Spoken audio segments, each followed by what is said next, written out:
Hi,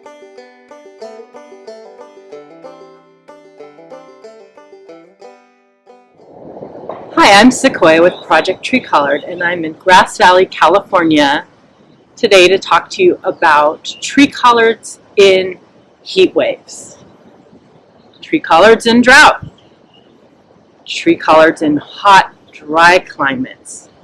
Unfortunately, I can't speak for Hawaii and Florida and the parts of the United States in the South because I haven't lived in those climates. I know they're more susceptible to disease and pests in your area, and I'm sorry, I just can't speak to that. If you hear a heat wave is coming, it's great if you can give them supplemental water in the dark or before the sun's out or after the sun's gone down, and that will really help them maintain their leaves. But basically, tree collards are naturally tolerant of drought. They hate poor drainage and soggy soils.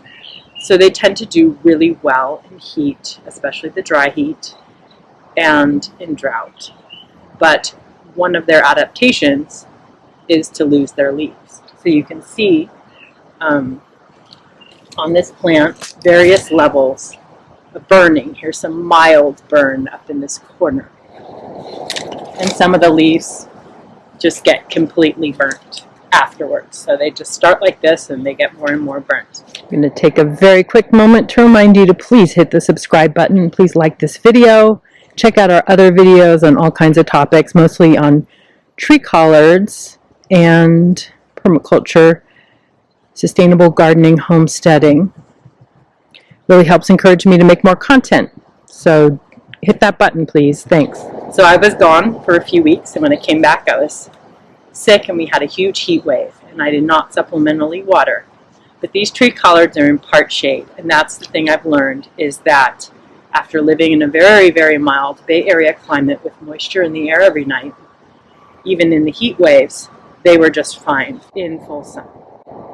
But here, up in where the summers are generally around 100 degrees most days for several months on end, and then we have additional heat waves that go like 105 to 113 or so, they really prefer some shade.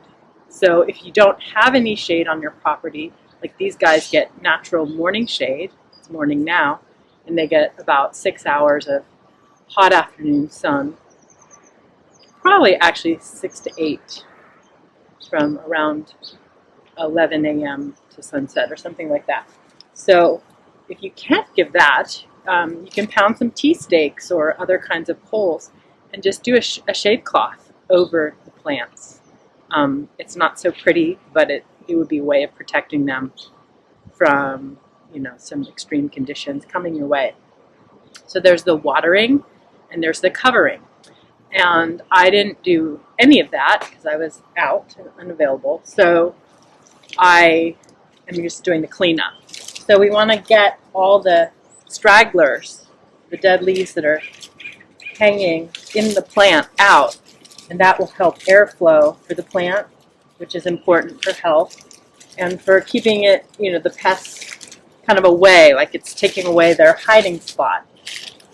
The other thing this does in the cleaning up of the plant is it allows me to clearly know what is from that heat wave is already, the damage is taken away, and then next heat wave, then I can say, oh, okay, that's what's gone on now. So you can kind of learn, like, oh, I need to water on a slow trickle with the hose. I need to water my tree collards before a predicted heat wave for, an hour, and that will take care of the problem. That will prevent the burning. And then you've learned something from your situation, from having consciously come up with a plan and tried something and seen the results afterwards. But so here I'm mostly done with cleaning up this one particular plant. There's a few more little stragglers in here.